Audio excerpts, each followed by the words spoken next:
We've gone from sales 1.0 to sales 2.0 to now sales 3.0. Today, everybody understands the product before you begin. They also understand pricing, they understand competitors. All I can tell you is today's sales skills won't open tomorrow's doors. I think the most important attribute of a great salesperson is someone who is an aggressive listener. Your customers will communicate with you the value that they see. So the key is not to work from a book, but to work from the real world. The number one reason that I've seen that students take a position is because they have a pathway to success. If you had to identify one underrated sales skills that professionals often overlook, what would it be? I think You are listening to the Bestsellers Podcast, presented by Doug Dvorak, where the focus is elevating your sales game. The Bestsellers Podcast, your ultimate destination for winning sales strategies. Good day, Bestsellers Podcast community. I'm your host and video navigator, Doug Dvorak, founder and managing principal of the Sales Coaching Institute. You can reach us at salescoach.us. It's such a wonderful honor and high privilege to have Dan Strunk, clinical associate professor and managing director of the Center for Professional Selling at Purdue University. Good day, Dan. How are you? Good afternoon, Doug. I'm just fine. Thank you. Thanks for having me. My pleasure. Dan and I got connected through when he was at another university a few years back at DePaul, correct? Yes, that's part of my journey here. Part of your incredible journey. But for our listeners that don't know, there are a select few universities and colleges that actually have an individual like you that at DePaul and at Purdue are a professor as well as advisor that came out of professional selling, and you can actually get a bachelor's degree or major in selling like you're offering at Purdue. And many of my clients have used DePaul and Purdue to source those wonderful, unique individuals that want to embark on a professional career in selling. Dan, can you share your personal journey and what led you to Purdue Center for Professional Selling? Oh, sure. It's always been my love to be in the marketing world. I knew that for me to become a successful marketer, I first had to learn how to be a professional salesperson. If you're building programs, they're executed by your sales force. So in my travels through Procter and Gamble and Polaroid, and in the marketing side of the world with Spalding and Ocean Spray and Converse, I worked with some interesting folks at Converse, Dr. J and Magic and Larry Bird to drop Wow. a few names, and also at Quaker. And that led me to years of consulting. But when I first began in Philadelphia, I had an opportunity to teach at Immaculata, which is a women's college, the Mighty Macs. I taught an advertising course and I loved it. And I put it away in the back of my mind that one day, if I had an opportunity, I'd like to do this work. And during my consulting effort, I had an opportunity to create a credential at DePaul. I joined as an adjunct faculty member and then joined as a full-time faculty member. But the greatest thing about DePaul is that I was given an opportunity with three other incredible people to establish a center for sales leadership. We did it with 4 courses with an initial grant from 3M, and that turned into perhaps one of the most successful endeavors in my life. We built a 7-course curriculum. We moved at least 800 people through it in the years that I was there. And in particular, in my focus, I've added a category management element to it. And now when I travel to conferences or talk to folks, there's inevitably a student of mine that's there. So it's a real thrill. I've had a wonderful opportunity to work with some very bright students, and they've delivered. I talked this morning with an individual at Anheuser-Busch. I'll let his name remain silent, but he's now a vice president at the organization in charge of digital marketing. So, I mean, how much better can it make you feel? It can't. That's a great, great endeavor and a great legacy. Unpack for our listeners a little bit about what that curriculum entails. So, we have taken a personal approach to sales success, and we are changing the way this program works by my coming here. It was a way for us to introduce CRM and introduce category management, and on the sales side to introduce sales technology, which changes sales strategy. And at our university this year, we are trying to recruit consumer packaged goods companies that rounds out a very well developed business to business curriculum. And so the courses, I teach the capstone of both the retailing end of our curriculum and the sales end of our curriculum. And so we are learning to utilize those technologies in helping customers improve assortment and sale, and also in the ability to use CRM systems so that when they get to their employer, they're work ready. Excellent. So, Dan, what excites you most about teaching and developing the next generation of sales professionals? I think that's what they're going to see.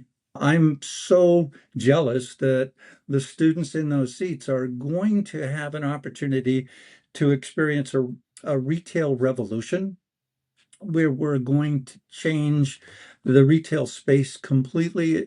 The term store won't really apply because it won't be a store of goods. It will be an interaction or a selling space to show people the benefits of products. And I think when you look at the ability for AI to help and thinking about the evolution of sales, that you see quite clearly that the role of the salesperson is going to become ever more important. The relationship between sales and the manufacturer sale and retail, or the customer, if it's B2B, is going to grow stronger even still.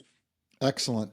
So, at Purdue University with the Center for Sales Excellence, do you offer a piece of retail like enterprise software? If somebody wants to get into retail, that's fine, or technology sales, or is it industry specific? We have a number of partners and we listen to them, and they help us to develop curriculum. And what we need to know from our business partners is what are the skills that these people are going to need to be successful. It's our responsibility to get that into their educational process. And here at Purdue, we have a statement that says we are preparing work-ready candidates. And so that's exactly the result of trying to hear our partners, listen to them intently, and produce better students to be Excellent. more productive. Dan, Purdue is known for its strong academic programs and the variety of those programs. What sets the Center for Professional Selling apart from other sales education initiatives across the country? I guess we think of it as a professional program. The term professional is important.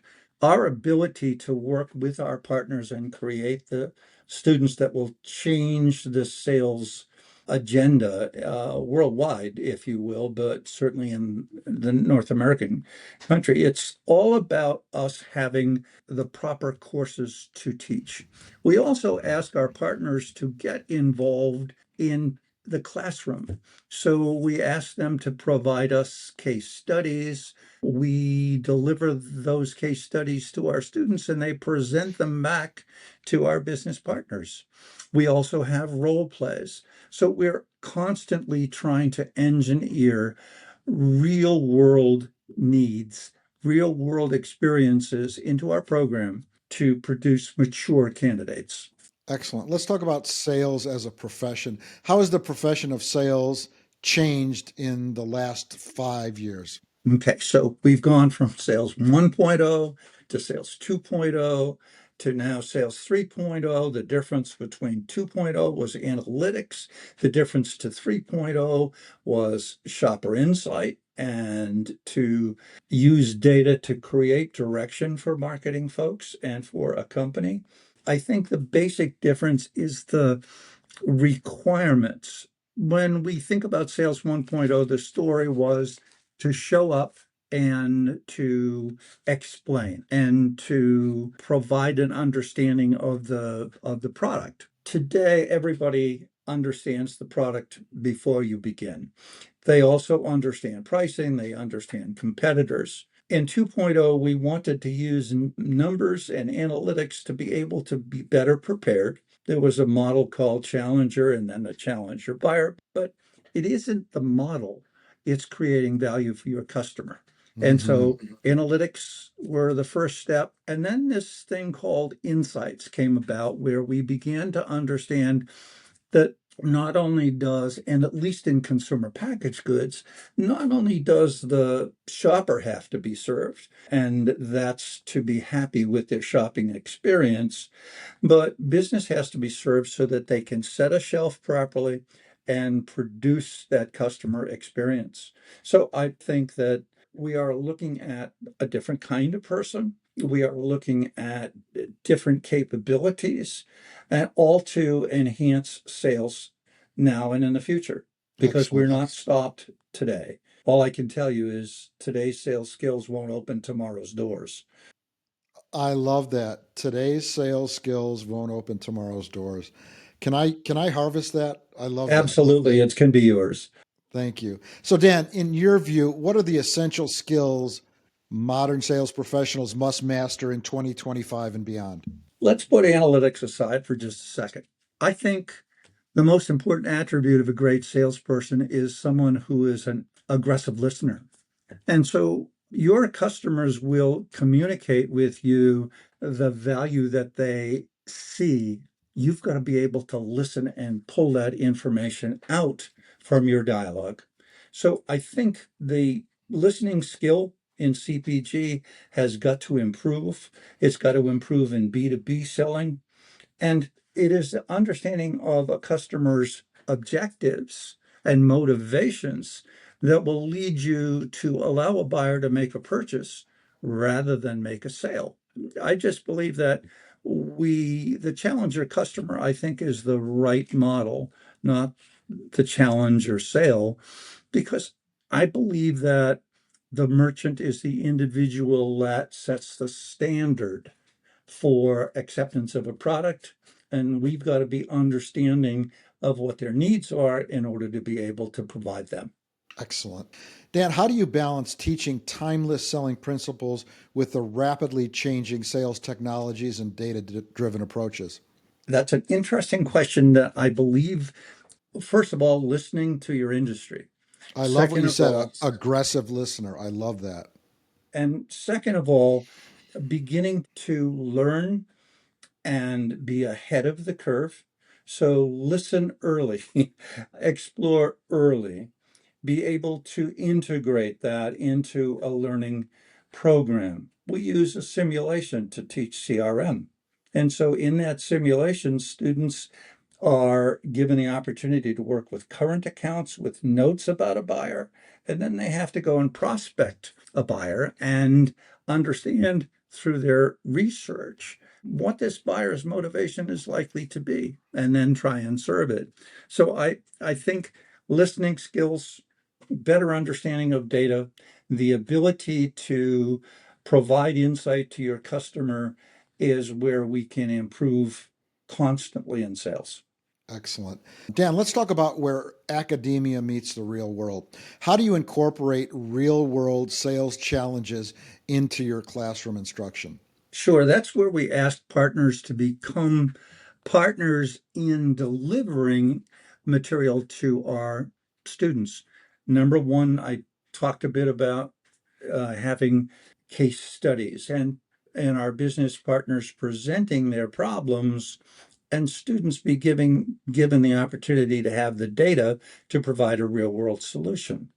In that, they become familiar with the company, they understand problems and restrictions in the company, and they also get to talk to the buyer on the other side and understand how value is being created for both of them. So the key is not to work from a book, but to work from the real world and have real world challenges for students.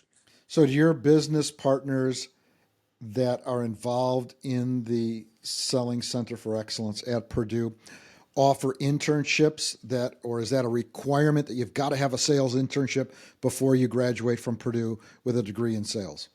Well, it is a requirement here that you have to have an internship. I'm not here long enough now. I'm 7 months into the job, 6 months into the job, but we are making dramatic changes. And those changes are going to allow us to do exactly what we just talked about, what I articulated. It's critical to get partners into classrooms. It's critical that you have a system to do that. I'd love to see our students get internships their junior year, go to work for the company part-time on senior year, and when they graduate, they're about as perfect a candidate as I can think about creating. Absolutely. And some organizations view internships in a variety of different ways. Those that aren't really concerned about the experience, the student, and learning, oh, it's cheap labor for a summer. Can you unpack, if not at Purdue, at DePaul, what is the model for a great internship that's not just free help doing spreadsheets? No, I think most of the people that are working with universities today, most of the companies, understand how important it is to give real world exposure to these students. They sink or swim based on their understanding and the preparation that they do for their work. We've heard examples of students who have been listening to or playing with their telephone while they were in a meeting with the buyer, and those people need to be reprimanded and replaced. But I think the key here is to provide them a professional coach, but also consider that these kids are, excuse me, kids, students are being sent into a variety of locations, and they ought to have a social mentor as well in order to be able to provide them and make them comfortable in a market. So not only do they know professionally who they have to speak to, but know socially how to take care of themselves. People forget about that. You have definitely found the fountain of youth and eternal life because you have worked with students for decades, and part of you is part of them, and part of them is part of their customers. What an incredible opportunity. On the front end of today's Best Sellers podcast, you mentioned a success story. One of your students, now a VP at a large company. Are there any other recent success stories of Purdue students, DePaul students excelling in their field that stand out to you? There are many of them. I won't directly implicate them, but we've got directors of category management in 10 companies. We are working with students that remember you, walk by you at a conference and say, "Professor, is that you?" And I have to admit, yes, it is. But that feeling, the ability to move, what have we moved? At DePaul, we've moved over 100 people into the industry, and they've been working now for 10 years. So Wow. consider the ability to progress that many students into the world. And the Category Management Association has had a major role by identifying a certification program that students can apply to and get certification. So companies have another way of finding whether a student's performance is likely to be great. Excellent. And what, you've heard the old adage, the teacher appears when the student's ready, or those who can do, those who can't teach. I'm not implying. What I like about you is all of your experience, real world experience, and still yourself being a professor, still being a student of sales and sales excellence. Where do you see sales education heading in the next 5 to 10 years? I think instead of resisting AI, we've got to be ahead in AI. We've got to introduce AI into our programs.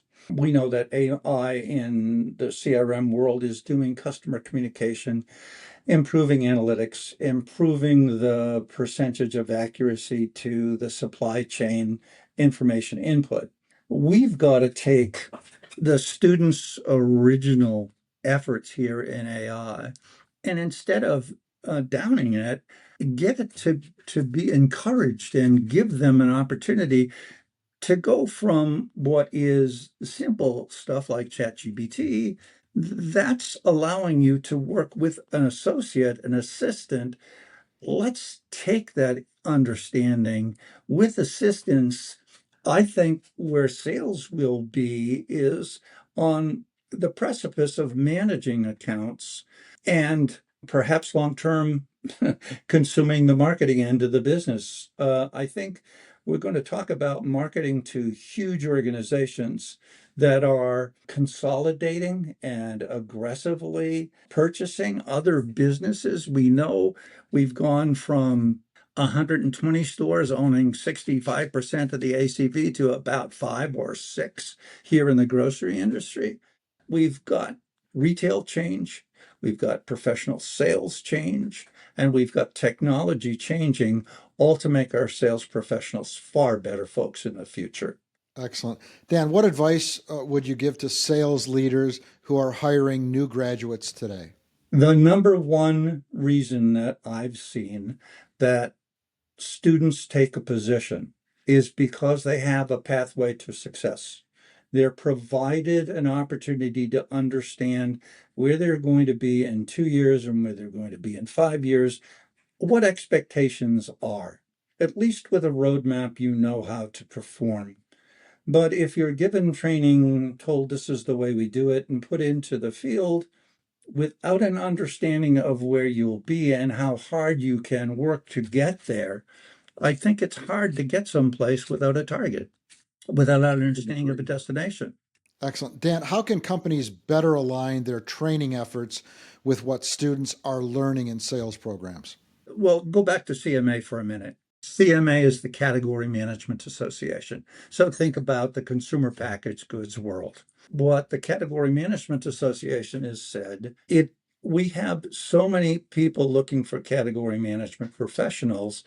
We've got to have a way to stratify them as analysts, managers, strategic advisors. And to do that, we need a standard to measure people's performance against and what they've done. So they created a certification program. Industry associations have the opportunity to do that and to make marketing to businesses and to candidates far easier and put companies and people together quickly and have assurances that you're going to succeed. Excellent. I have a number of sales hacks, meaning those ideas, big ideas, macro, from my perspective. I call it the 10 a.m. rule. Do something big that's sales related before 10 a.m. each and every day. Have 5 meaningful sales conversations each and every day. An email or leaving a voicemail is not a meaningful sales conversation. Bam, fam, book a meeting from a meeting. If you don't have a logical next step in the sales process, why? Have a universal sales language and process, be it challenger, be it spin, that you follow, that you look to improve and become more proficient in. And lastly, do all non-sales related activities 6 to 8 in the morning or 6 to 8 in the evening. 9 to 5 prime selling time is spent getting belly to belly, face to face, Zoom to Zoom, teams to teams with a prospect. So if you had to identify one underrated sales skills that professionals often overlook, what would it be? I think it's follow up. I think the ability to precisely state what's occurred in a meeting and understand the direction that you're going to take is important. I think that's overlooked many, many times. There are meetings that are held without the correct confirmation of what I should do next. And so, again, that's just listening skills. It's just what did I hear and how can I communicate back to my partner what I'm to do? And I love what you said at the front end of our podcast. Listen early, aggressive listening. I read a white paper recently on sales excellence, and that excellent salespeople listen 80 to 85%, if not more, and the rest is an active listening, aggressive, listen early, but establish that trust and rapport, and then have great follow-up questions. Yeah, because it's all about learning before you speak to use that learning. What do you learn if you have not listened? So that's what I think. I also think that salespeople should be ready for change and embrace it. I have a favorite book. It's this one. It's called Our Iceberg is Melting. Have you read it? It's a beautiful little story, but I make my students read it. I have them read it. Excuse me, I can't make anybody do anything, but I can suggest they read it. What it tells you is what should your change strategy be? And you should embrace change, not resist it. And so many students are going to see when they get into this world of sales, they're going to see so much change. They've got to be able to manage the change to their best advantage if they're going to be successful long term. I would definitely agree. So, Dan, now the tail end of our podcast. It's been a high honor and privilege. I call it rapid fire round, fun and insightful. I'm going to ask you a series of 5 questions, one word or a couple word response. Are you ready, Dan? Absolutely. I'm up for it. Cold call or warm introduction? Warm introduction. Favorite sales book every student should read? Iceberg is melting. One word to describe the future of sales? Optimistic. Who is your biggest mentor or influence in sales? Dr. Joe Kelly, who was the department chairman at Boston College when I went there. He was the ideal sales persona. Big man, barrel chest, white hair. He had the most beautiful blue eyes, and it was just, and when he spoke, everybody listened. So, and that was the man that I admired most and kind of worked towards him. Excellent. And last question, what's one piece of advice you'd give every young professional entering sales today? Other than listening, it's understand that their nerves are a part of learning a business. Get beyond that. Know your business and carry on, and in due time, you'll no longer be nervous. Excellent. Well, Dan, this 40 minutes or so has flown by. I've truly enjoyed our conversation. Our guest today has been Dan Strunk, Clinical Associate Professor and Managing Director for the Center for Professional Selling at Purdue University. Dan, if some of our viewers are interested for themselves, their kids that are thinking about college and all things sales, how can they get a hold of you or the Center for Professional Selling? I'm always happy to help people. My email address I can give you. It's dpstrunk@purdue.edu. If they'll send me a note, I'm sure to answer all of my emails. You're very good. DPSTRUNK at purdue.edu. Dan, it's been a high pleasure. I've learned a lot. I've taken several notes, aggressive listening, and one specific quote or Danism that you shared. Today's sales skills will not open tomorrow's doors. Our guest has been Dan Strunk. Dan, thank you so very much. Thank you, Bestseller Podcast Nation. This is Doug Dvorak, founder and managing principal of the Sales Coaching Institute. Look for this episode on Spotify, YouTube, Apple Podcasts, as well as on salescoach.us. Thank you and good selling. If you made it all the way here, thank you for listening to the Bestsellers Podcast. your ultimate destination for winning sales strategy. We hope you loved this episode. Be sure to subscribe to us on YouTube and follow us on your favorite podcast platform to never miss an episode. See you on the next one.